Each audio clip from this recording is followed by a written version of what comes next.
This episode of the Crimson Post is brought to you by my Patreon supporters, including Sherry Harper, who is currently supporting at the $10 level. If you would like to help make more episodes like this possible, please consider joining. The link is in the description.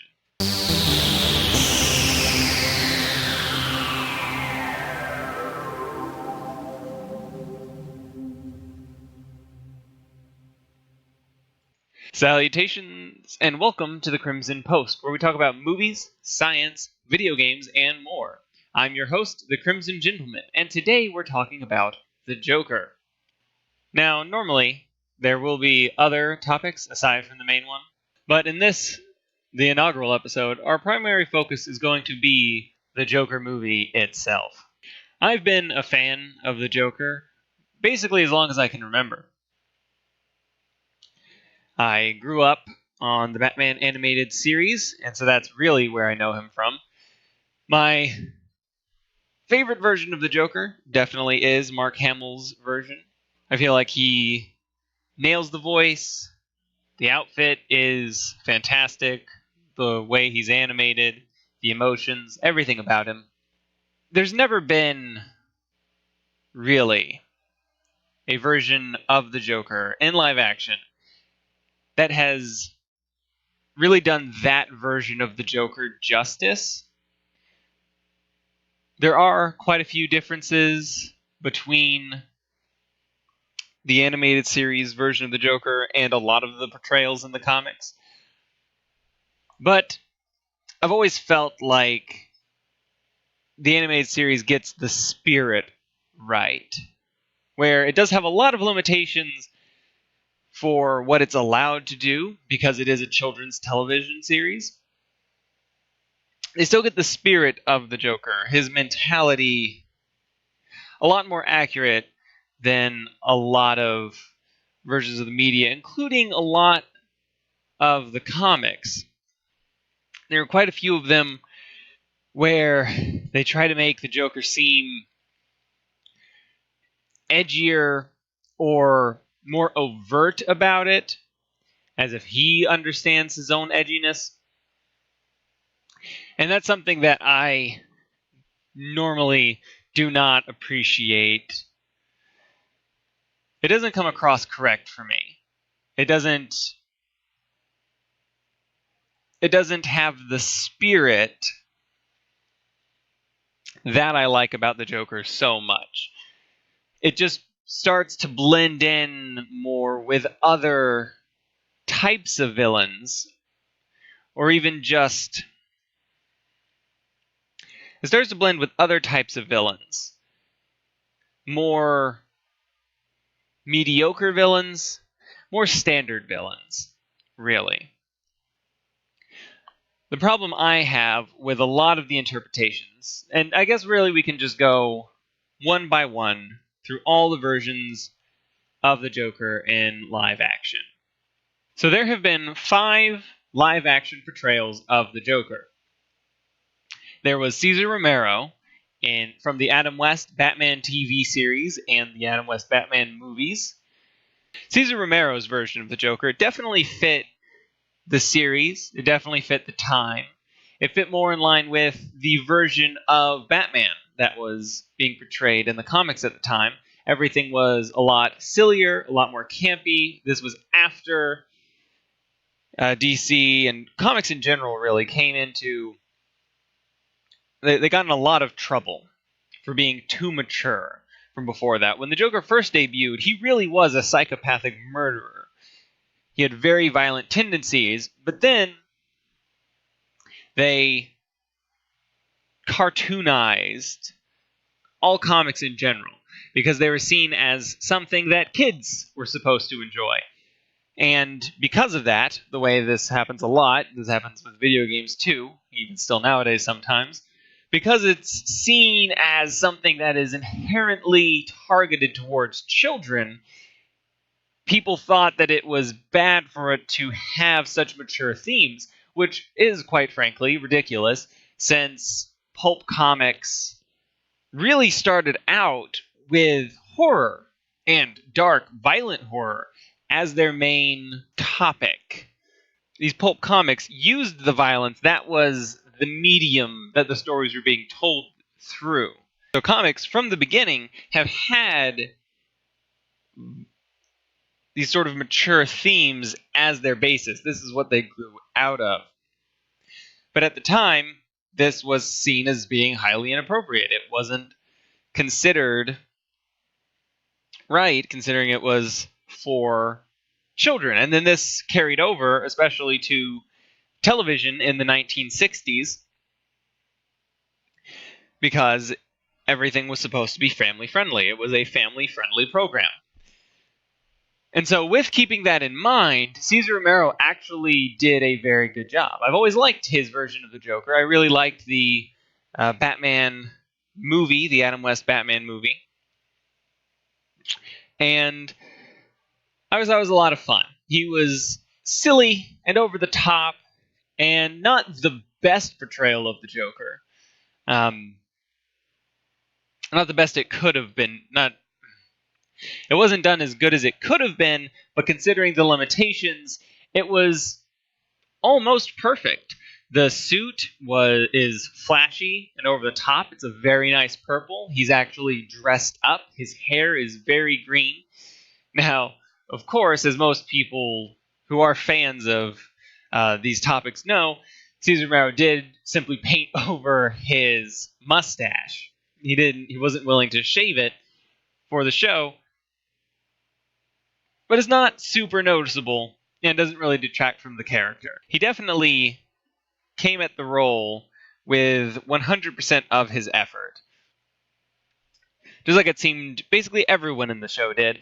Yes, it was silly. Yes, it was campy. But that was part of it. That's part of the charm. Even then, people think that this is just people didn't realize that it sounded the way it did. But people spoke back then, if anything, more serious than they do now. So they were absolutely aware of the campy nature of the show. But that was part of the appeal. That was part of what came with comic book TV shows and movies at the time. It was just standard. And so Cesar Romero is definitely one of my favorite live action versions of the Joker. For sure. After that, in Batman 1989, the Joker was, of course, played by Jack Nicholson. This version of the Joker, his origin comes a lot from The Killing Joke, his version of the origin, except, of course, in this one, and this is one time where the portrayal of the Joker, and this isn't Jack Nicholson's fault, this is the writing, where I kind of have a problem with the fact that, with his origin, with who he is before he's the Joker, and really even that we know who he was before he was the Joker. In the Batman 89, before he becomes the Joker, his name is Jack, and which seems to happen to Jack Nicholson a lot for his characters. And he's sort of an enforcer. This is kind of off the top of my head memory, but he's part of an organized criminal organization at some level. I don't know that he would technically be considered a boss. He might be an enforcer more, but he's just a straight up criminal already. And he ends up getting knocked into the vat of chemicals by Batman, which is very similar to what happens in that comic. In this one, he's not the Red Hood, he's just who he is. But then he comes out the other side, not just with the pale skin, the green hair. Actually, in this version, he paints that on. I can't remember either. There's a scene where he paints on his makeup, or he puts skin-colored makeup on. I think that's what happens. So his skin actually turns white, his hair turns green. And another thing that happens that I don't really like is that his face is stretched into a permanent grin. I can kind of get why Tim Burton did that. I mean, it's a very Tim Burton thing to do, but I don't appreciate it as part of the Joker. I feel like the Joker is very expressive in every emotion. Every emotion he has is over the top, it's exaggerated intentionally. And he can smile, he can sneer, he can frown. He does exaggerated frowns. I love the way he does those things in the animated series, where he frowns like a cartoon character. More so than the other actual cartoon characters around him. He is extra over the top for the medium he's in. Now, it sort of works. And then also with the Jack Nicholson, the suit is good, but not quite right. He often has plaid pants and purple with green polka dot bow ties, which bow tie is fine. I really like the ribbon string tie that the Joker traditionally has. Cesar Romero, I believe, gets this very right, although it's normally black in that version. But the specific colors are different across different versions. Actually, in fact, it's even different in the animated series from time to time, if I'm remembering correctly. Jack Nicholson himself does a fantastic performance. He definitely goes wholly into it. It does always feel like Jack Nicholson, as all Jack Nicholson roles do. But he has got to be one of the best versions, if not my favorite version. That is live action. He has some excellent quotes, of course, as Jack Nicholson. Not as many. Sort of Cesar Romero's version is a lot more based on puns, as the entire show was. It was a very pun-based, very lighthearted, silly, again, campy. Jack Nicholson has, of course, the classic lines, "You ever dance with the devil in the pale moonlight?" which I believe I've heard Jack Nicholson actually improvised, and then it just stuck. And it's more to do with toys and gags and pranks. He does the classic acid flower, of course, the electric hand buzzer that actually fries one character, which I really, really like. I love the props that he uses. It's really, truly excellent. In that, I love watching it, even if it isn't technically that amazing. And a lot of things about it are changed to make them just sort of gloomy and darker. Improvements I would make to Jack Nicholson's version, I would get rid of the permanent smile. I wouldn't want him to be just a standard criminal. I would also like to see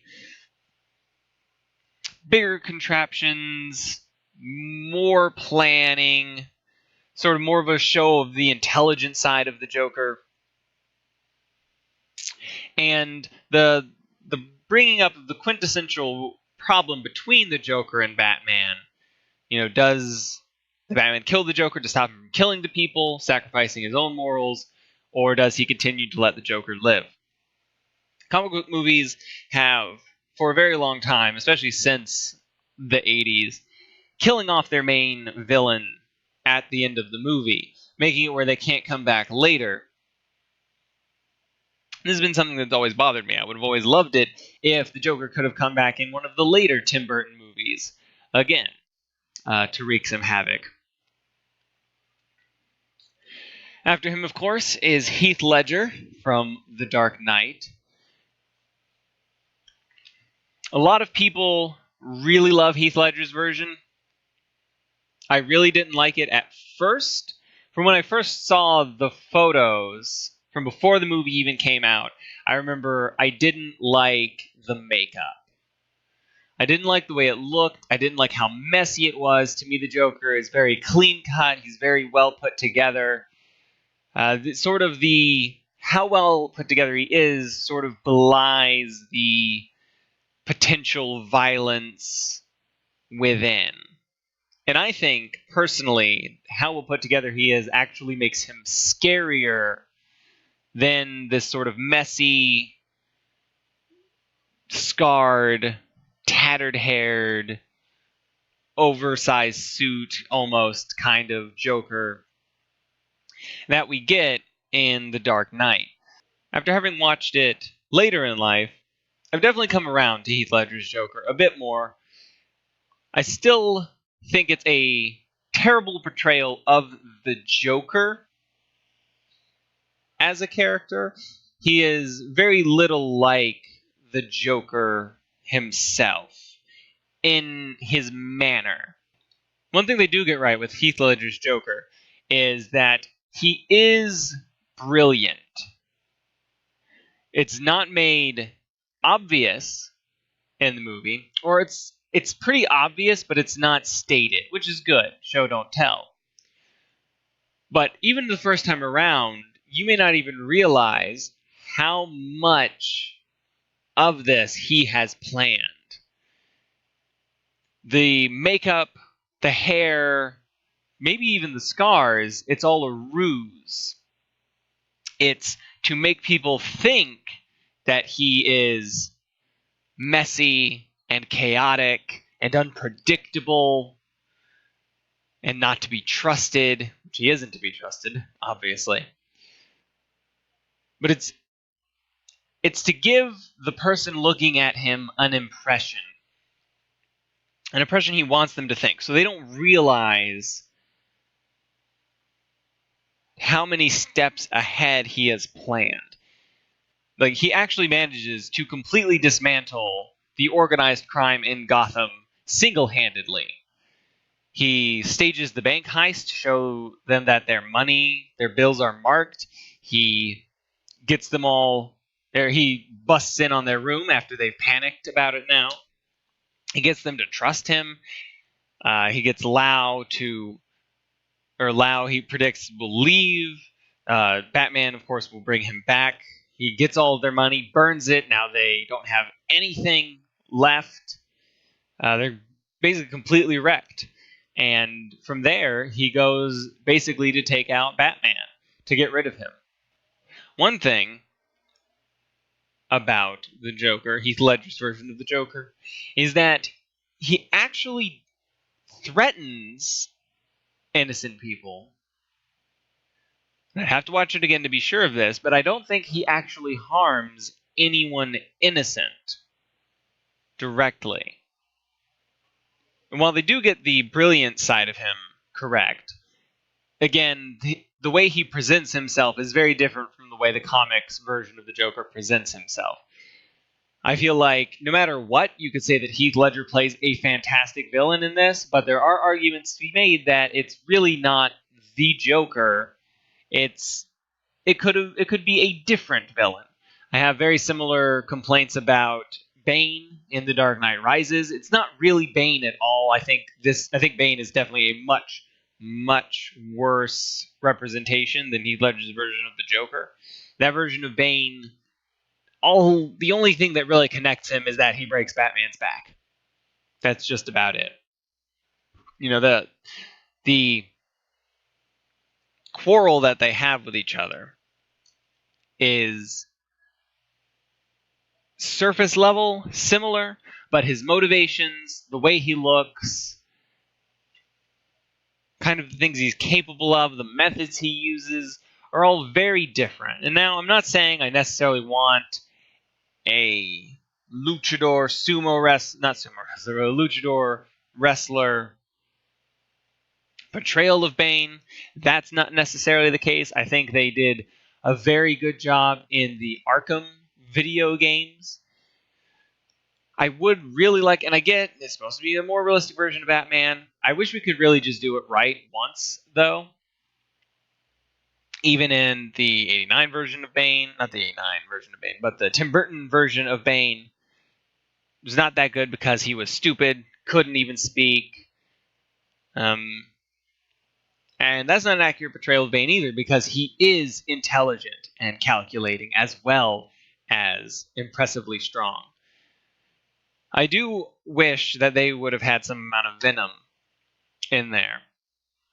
The venom being the drug that Bane uses to gain very quickly all of his muscle mass to fight Batman. But I suppose it can kind of, in a movie, become just too easy of a weakness, too easy of a way for Batman to defeat him, potentially. But really, you just have to look to the comics to see how to keep that from happening, how to keep it engaging still. But back to the Joker.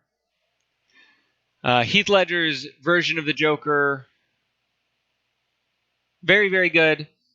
Surface level definitely does not look like the Joker in a lot of ways, but is still a very good performance, very enjoyable to watch, and definitely makes its own mark. Now we get to a true disaster of a train wreck of a representation of a character. Almost everything is wrong with Jared Leto's version of the Joker. Almost everything about him and the way he looks. I recognize they try to do the whole Harley Quinn thing with the, make him fall in love with her and everything, whatever. But the chains, the jewelry, the tattoos, the way he's dressing, the fact that he's basically like a pimp, like a street level criminal, it's ridiculous. It's garbage. It's irritating even. Ever since the first teaser shot of it came out, I was like, this is going to be absolutely terrible. 100% garbage. And really it was. At the time, I'd heard people saying that, no, this is just like a teaser image. This isn't the final version of the character. They're going to clean it up. They didn't. They just went even more into that whole thing, if anything. And it's a shame. He maybe could have done a good job if the costume department or whoever was in charge of that hadn't decided they wanted to just not understand the Joker at all. And it didn't even have the benefit of... It did not even have the benefit of an excellent performance by Heath Ledger. Really. Not the performance, but the mentality that the Joker was given in The Dark Knight is still at least interesting and complex and fun to watch. Christopher Nolan and the other writers on The Dark Knight did an excellent job making him very engaging and iconic. None of that thought or effort was put into Jared Leto's version. It was basically just manufactured to sell products, to sell movie tickets, whatever, and it really shows. It's just awful. So, I have had, for the past two Jokers, Heath Ledger and Jared Leto, I'd seen initial pictures of what the outfit looked like, and I was very, very used to being disappointed by now. Not getting what I want for this character, and, I get that it doesn't have to be what I want. It absolutely does not, and I don't think that it does. But that still is going to affect whether or not I want to go to the movies and give my money to this, or whether I'm going to recommend it to other people. It's going to have to do with, is it going to be something that I would like? And when I saw the teaser stuff firstly, when I heard that Joaquin Phoenix was playing the Joker, I was on the fence about it. I didn't know how to feel for sure. He can be a very good actor sometimes, but there are other times where it seems like the kind of trying to make it art can get in the way of... I felt like the art superseding the character was a very likely thing to happen. Then when I saw the outfit, I was very disappointed. I really didn't like the makeup, the diamonds on the eyes. I didn't like how it started to seem that he was a sad, tragic character. Because one of the main points of the Joker, and this is illustrated especially in The Killing Joke, is that he remains tragic as the Joker, is what it seemed like. from the trailers. And the point of the Joker, not the point, but one of the main ethos of the Joker is that everything that is wrong in his life, whatever had happened that really made him the Joker, because we don't know his origin, we don't know his real name, and that's something I've meant to mention about the Jack Nicholson Joker, is that we know his real name. I do like that they got that right with Heath Ledger, that he doesn't have a history before this. But the main ethos of the Joker is that when everything in your life is falling apart, whether your wife has died in childbirth or your wife and child have died, and you've been forced to do this illegal thing,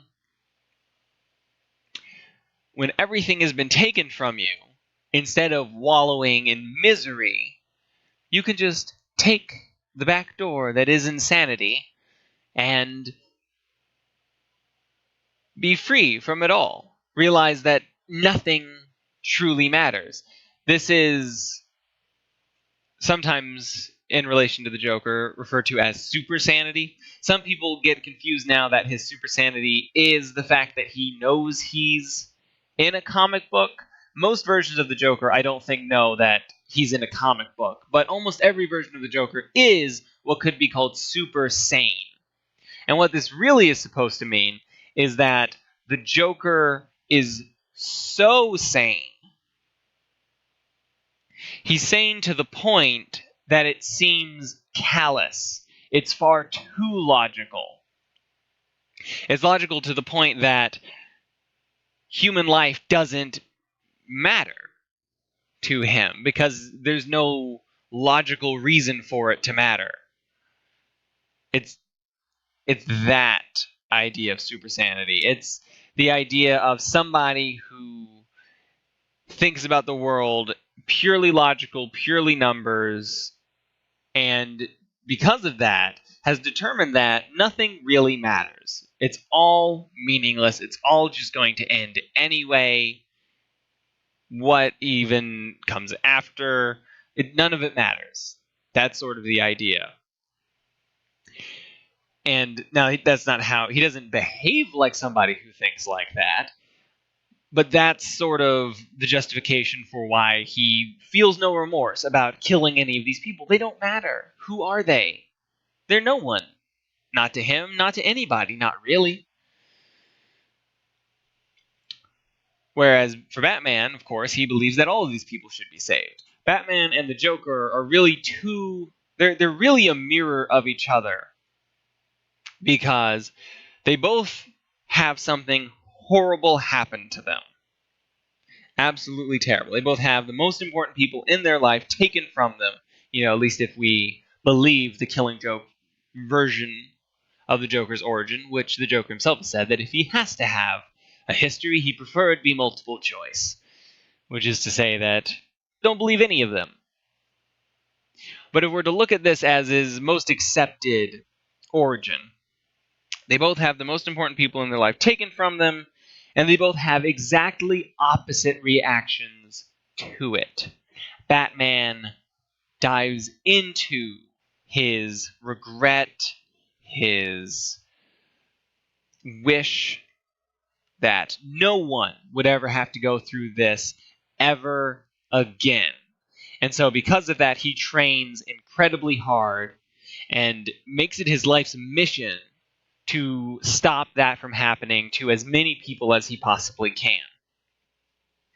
He decides that these lives are extremely important and that criminals are a threat to that. They're a threat to life. They're a threat to the happiness of people around him. And just in the world in general, and that since he can do something about it, he will. The Joker goes the complete opposite way. He has everything taken from him and decides, well, none of this actually matters. It doesn't matter that you have a family. It doesn't matter what you're trying to make of yourself, because it can all just be taken from you in an instant. So why not just go around doing basically whatever he wants, because none of it really matters anyway. Something was probably going to happen to this person. They were going to get something. And so he's just given himself license to kind of spread that to as many people as possible. And then seeing how he and Batman are basically polar opposites, becomes obsessed with him, becomes obsessed with Batman, with making Batman break his own rules. He's holding Batman to his own standard. Now, the Joker doesn't hold Batman to the Joker's standard. He holds Batman to Batman's standard and tries to make him violate it. And so a lot of his plans become centered more and more around Batman and trying to get him to break.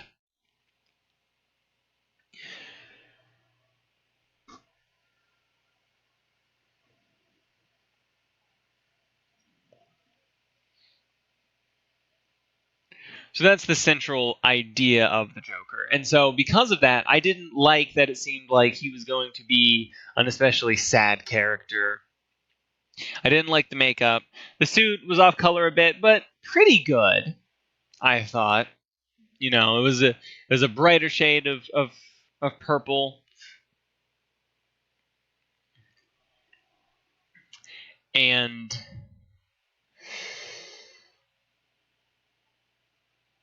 that I did not like the way it looked. First, I'm going to start with no spoilers for the movie, and then there will be a clearly designated section with time codes for the spoiler section of the episode. You can just skip over that and then get to the stuff toward the end. So first off, let's talk about the sort of statistics of the movie. As of right now, it has made $192 million domestic, $543 million worldwide.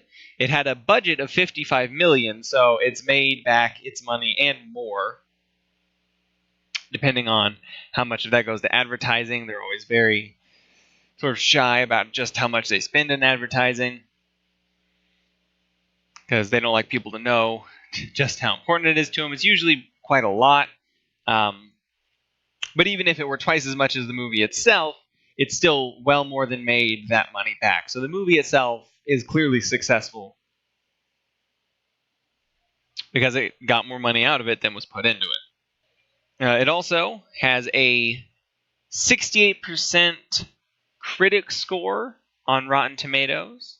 So critics are kind of against it. It says that counts as fresh, but 68% to me, I mean, that's a D+, which later in high school and in college is a fail. Right? These are failures. You really need to see or higher to actually pass a class successfully. Audiences, though, are giving it a 90%, which I think is maybe a bit high. Now, having seen the movie, I have to say that the outfit, the makeup, it actually fits with the movie better than I expected. In the context of the movie itself, I don't mind his outfit nearly as much anymore. Actually, I thought it fit very well. Joaquin Phoenix did an excellent job. So this movie, I definitely say, is worth seeing. I'd say you'd have to go into it not really expecting much, or not expecting it to be too faithful of a comparison to the Joker. I feel like if you are expecting it to be a good portrayal of the Joker that's accurate to the comics and gets the spirit of the Joker, if you were expecting that, I don't know where you would get that impression, because none of the promotional material really led that way. But if that's what you want, if that's what you're expecting, if that's the only thing that will make you happy, which I can totally see why, that would be the case. I get very upset at movies for not portraying the Joker correctly. The Joker really is one of my favorite comic book characters of all time. And so whenever they don't do him quite right, I initially have a lot of problems with it. I think I'm getting better at looking past those and trying to see what the movie's own merits actually are. I think I got over it fastest this time out of any of them. But really, I think that's in large part due to the quality of the movie itself. So, definitely worth seeing. Definitely a billion times better than the Suicide Squad version. I'd have to say the Joaquin Phoenix one, it's really hard to rank. As a representation of the Joker, it's fourth place. I think, well, it's about tied with. Okay, so as a representation of the Joker, I think it's tied for third with Heath Ledger. Heath Ledger gets the personality, the internal personality of the Joker more correct. His intelligence is more accurate. In this, the personality of Arthur Fleck, which is the name of the Joker in this, his personality, his mentality, his intelligence, his mental capacity is not accurate. The fact that he's actually, well, get more into this in spoilers. But the look of him is more accurate than Heath Ledger's, but not by a whole lot. Really, just the suit is better in that it's an actual suit. The colors are off, and the makeup not very accurate. But again, actually fits in the context of the movie. Another thing I will say about the movie is that it is very predictable. If you're somebody who is often predicting the ends of the movies, if you normally have the ending of the movie figured out sort of toward the end of the second half of a film, then you will probably have this entire movie figured out within the first 10 minutes. It's a very shallow movie. It does not. Some people are saying that it's a very sort of like a deep dive into mental health and mental illness. I don't think that's accurate at all. I think it's an extremely surface level look at somebody with mental illnesses. It is not deep. It is not representative. It is all of these praises people are giving it toward its portrayal of somebody who is dealing with mental illnesses, saying that it's changed things or that it's finally showing something. It's all garbage. It doesn't make sense. It's really not that. It's very surface level. It's pop psychology. It's what the average person thinks of as a mentally ill person. It does get some things right, but again, it's the kind of thing I feel like almost anybody who has even surface level knowledge of psychology could write this character. It's not deep. None of it's surprising. There are things in the movie that are supposed to be twists. I didn't feel like they were twists. They weren't surprising at all. They seemed like they had signposts pointing this is what's going to happen later, basically. So I think it's extremely predictable. Also, the movie does have one good joke. I won't say what it is. But it's a joke that Arthur Fleck tells, that he's telling as a joke. And in the movie, the people in the movie don't seem to think it's a good joke. They seem to think that it's stupid. Or maybe that his delivery wasn't very good. But I feel like it's actually, it's a classic joke. It's not that I haven't heard it before, but I did really like it. I appreciated it. I enjoyed hearing it. And I'll mention specifically what joke it was in the spoiler section of the podcast. So I definitely say if you want to see it, it's definitely worth seeing eventually. I don't know that it is worth seeing in the theaters, but a lot of people seem to think that it is. So, I don't really regret seeing it. It definitely could have been much better. It could have been less predictable. And there were some things that were in the trailers that weren't as important or weren't as big they didn't really go where I hoped they were going to go from the trailers. But overall, I was pretty happy with it for what it was. But that's with very low expectations. If I had had high expectations for it, if I had thought that it was going to be a good representation of the Joker, I would have been very disappointed. If I had seen and then believed people thinking that it was going to be a great example of a person with mental illness, I would have been disappointed. But fortunately, I try to go into these things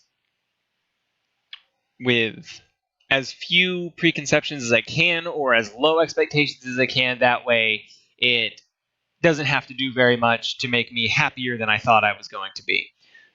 So, I don't know that I would definitely wouldn't recommend this to hardcore Joker fans as like a good representation of the Joker.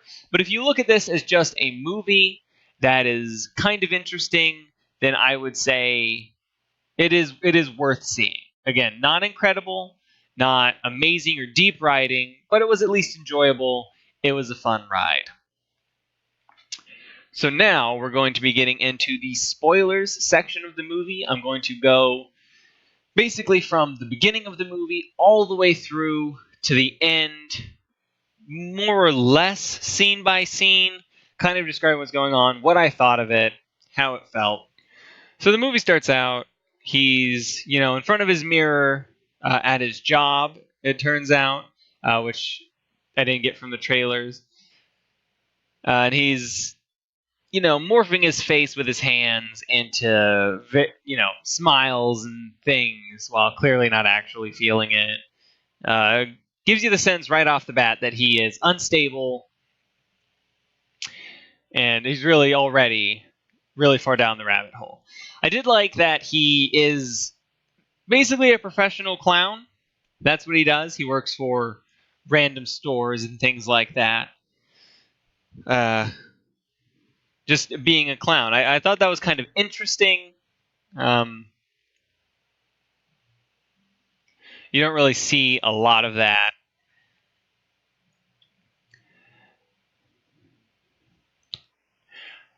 One thing that I thought was interesting is I don't know if sign holders were really a thing back in the 70s. I believe this takes place in the 70s, if I'm remembering correctly.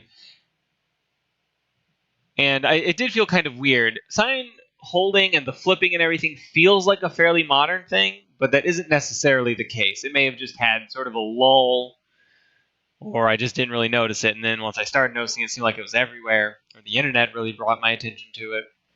So again, we are in spoilers. So one thing about the movie is, again, that it's extremely predictable from the very beginning.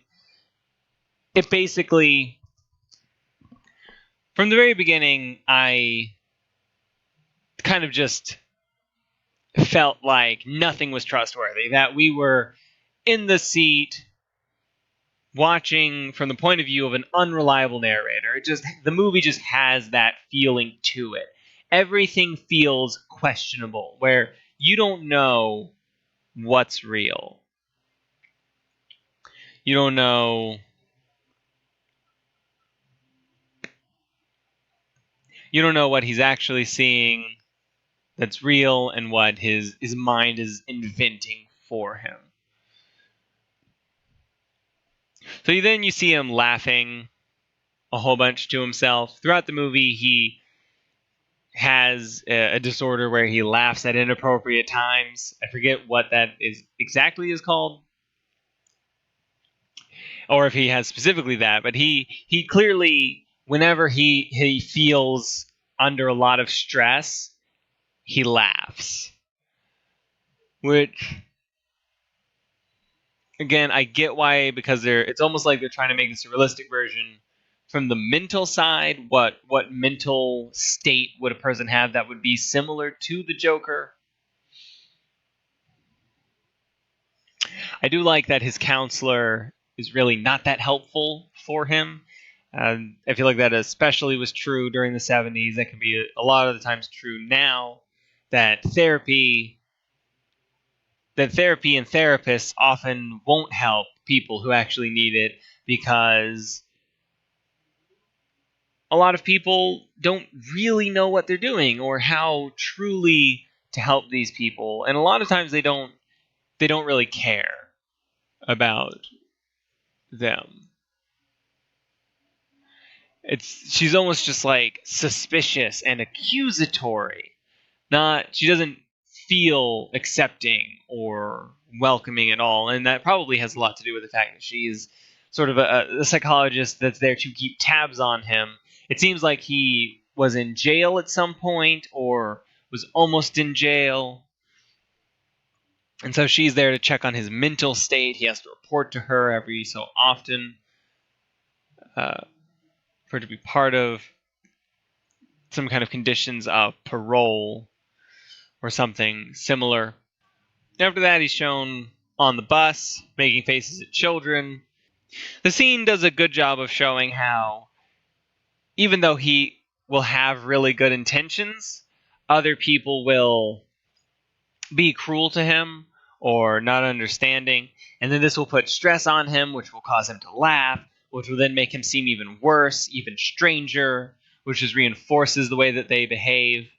He has these little card thingies that he hands out to people, basically explaining his condition, which again really almost makes him seem less trustworthy, less like he should be talking to her child, even though, well, some part of him is good, but more and more that gets eroded away by the way people treat him.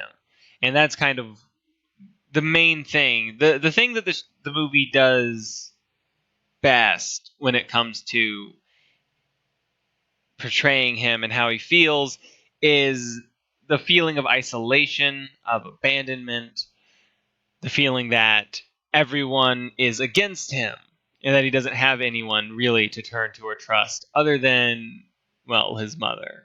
We're introduced to his mother. He's shown taking care of her. It gives him some amount of a human connection, and also very clearly with her state sets up something for him to lose, someone for him to lose that can break him. Robert De Niro is in it, of course, as the TV show host, the talk show host, which he likes to watch with his mother. Sort of sets up the final conflict of the movie. It shows how he sees himself as being in the crowd, a part of it, which I kind of felt maybe also showed his hallucinogenic tendencies, or at least that he likes to imagine. But we see more and more over the film that even he loses track of that line between reality and fantasy. And not just fantasy, but what's in his mind in general. So it's a very loose thing for him. He seemed to look extremely emaciated in his locker room, which I felt was rather unnecessary. I didn't think he necessarily needed to have that sort of body type, but I mean, it also is fine. It works. The Joker is relatively thin, which normally hides just how strong and physically capable the Joker actually is. In a lot of comics, it's shown that he's often as good as, sometimes even superior to Batman in hand-to-hand combat, but he just lets people beat him up because he wants to be. He enjoys it, and he likes for them to underestimate him. As almost every interaction with an outside person in the movie, we see that he is mistreated by his coworkers. He has one or two people that are kind of on his side, but only really loosely, in that they don't like to see anybody kind of taken care of. His boss doesn't believe him that kids took his sign, and it becomes more and more clear that it's possible that they didn't. Maybe he thinks that they did. He truly believes it, but it's possible that he's wrong. And so he's threatened to be fired, or, well, no, he's threatened to have it taken out of his paycheck, which really seems like he can't afford. So it'd be a shame that they did that, if they did that, or maybe he took it and doesn't even know anymore. It shows him walking to his house a few times throughout the film. So he then meets this lady and her child, and has a creepy interaction with them. Or she kind of seems to think that it's kind of creepy. She smiles politely at him, clearly not really into it. And if you pay attention to that interaction and how she feels about it, it makes it very obvious after what happens later that everything from that point on, if she ever existed, is false. There's more taking care of his mother, watching the television. He gets a gun. We don't see where he gets the gun. Apparently there's some dispute about where he gets it. He may have gotten it from one of his coworkers, but he doesn't think he did. Just another example. He's watching the woman and her child in a very, very creepy fashion. This is anything that's basically, from this point on, I just assumed anything that seemed creepy or awkward was real, and anything that seemed good or happy or nice, to do with her at least, was fake. She asks if he were following her, but then doesn't have a bad reaction to it. That I immediately was like, okay, so this must be fake. People don't like to be followed. I didn't think there'd be any way she'd enjoy that. So he goes to the hospital, and he's dancing for the kids. Brought the gun for some reason. Again, clearly unstable. I like the shh that he does. He puts his finger over the mouth. And then naturally, of course, gets fired. Loses one of the few things that he actually likes to do, which is be a clown. On the way home, he gets beat up by some jerks. He gets beat up a lot in this. And of course, as he gets stressed, he laughs, which just draws more attention to himself.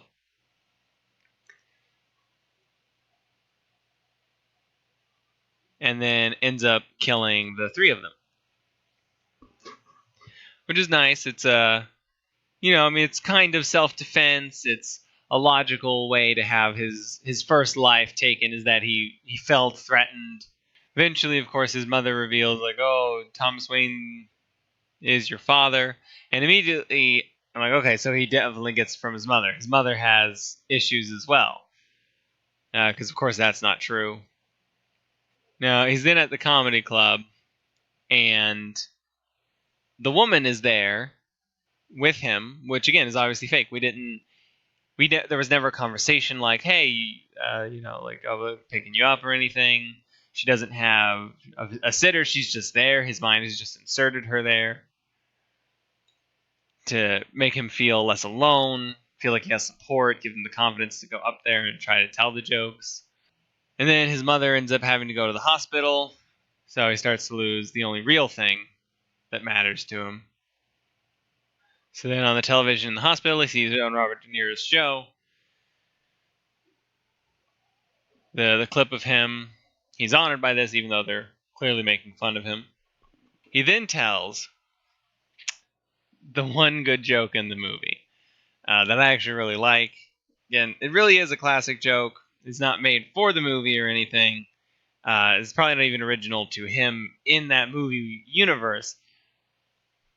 But I really appreciate the joke, which is, when I was a little kid, whenever I tell people I wanted to be a comedian, everyone laughed. Well, now no one's and then now I'm grown, no one's laughing now, which is one of my favorite jokes,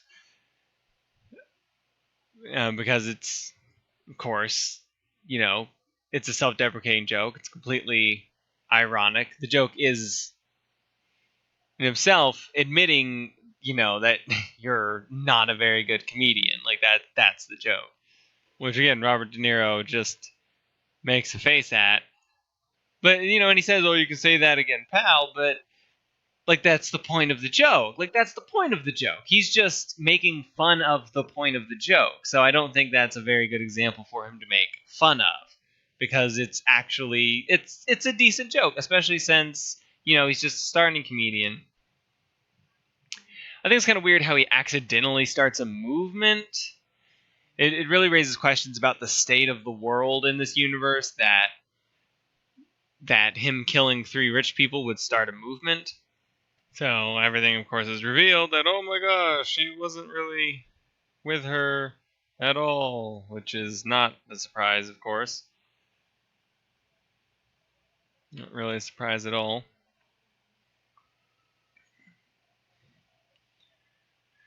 It's one of those things where I'm not sure if it was supposed to be a big reveal. I'm sure it is to some people, but I've seen people be surprised at things that were overtly stated earlier in the movie.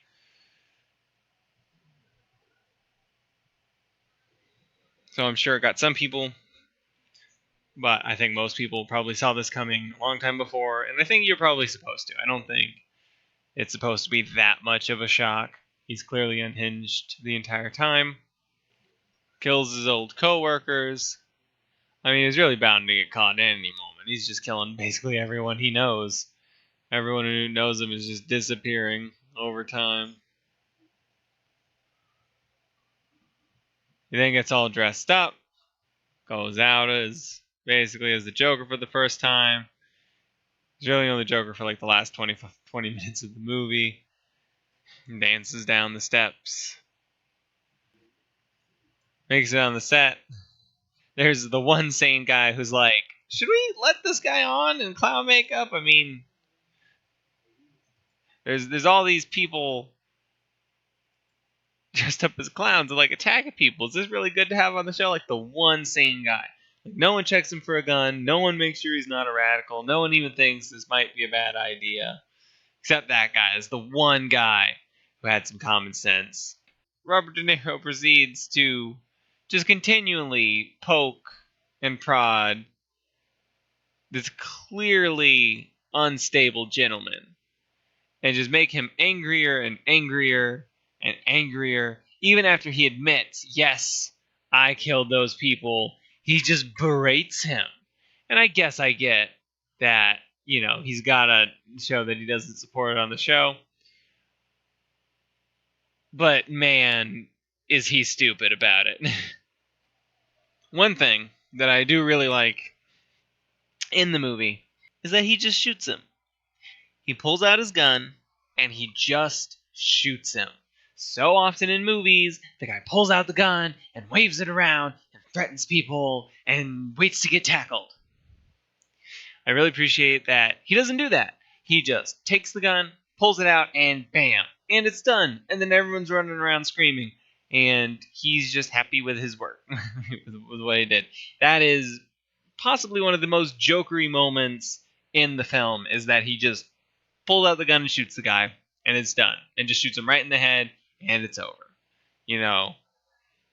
No like line with him pointing the gun at him and then he says a thing and then shoots him. Nothing like that. He just does it. Pow. Done. That's like, if you're going to bother shooting a person, that's how you do it, because otherwise you take the risk of somebody stopping you. He then gets caught by the police. The riots kind of save him momentarily. I'm not sure really what the point of that is, because he's saved for a bit. And then I guess we just get to see more of the rioting. He gets to, like, show off a bit. I guess everybody's like, oh, yeah, he's the Joker. He's our leader. And then he dances for him. Then he's in the asylum now. He finds a way to kill the person who's interviewing him. And then he gets chased around. And it's like, oh, there it is. And so, overall, pretty enjoyable movie. Not the worst by any means. Quite enjoyed it. And, let's see. This is a version of the Joker that could actually be legally insane. For you to be legally insane, if you don't know, you have to meet one of 2 criteria. You either have to not actually know what you were doing at the time of a crime. Okay, so it doesn't have to be permanent. It doesn't have to be during the trial. It's just during the course that the crime was committed. During that time period. You have to have either not known what you were doing. You have to have, if you stabbed somebody to death, you in your mind thought you were making pancakes or cutting a ham. You didn't know what you were doing. Your brain was lying to you. You were hallucinating. You didn't know that you were doing what you were doing. Or you have to not know that what you're doing is wrong. Now, it would be tentative, but this version of the Joker maybe could end up in that spot because he hallucinates, because he's unstable. He doesn't really have control over his actions in the same way that the average person would.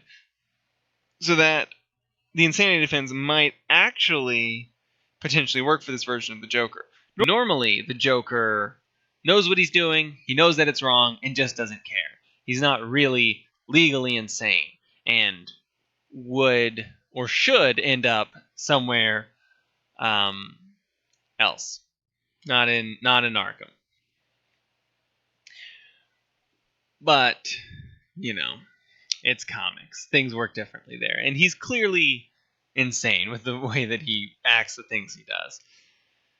So, with all that, I think it was a decent movie. I think a lot of the praise people are giving it is unwarranted. They're not praising the correct things about the movie, the things that are actually good. They're giving it a bit more credit than it deserves. I think the movie thinks that it's more artistic than it is.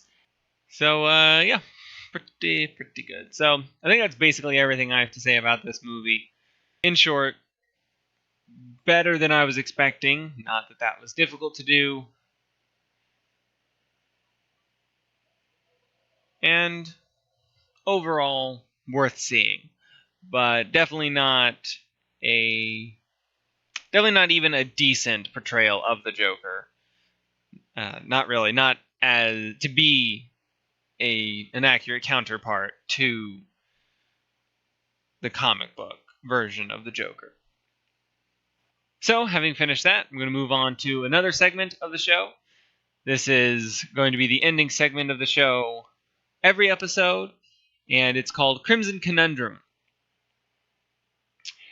Basically, what happens in Crimson Conundrum is that I leave you all with a riddle, something for you to think about during the week until the next episode comes out, where it's basically a riddle or a story problem, sometimes a detective puzzle of some kind of sort, something to think about, and you all can put your answers in the comments down below. Of course, like all riddles, you can just search the answer if you really want to.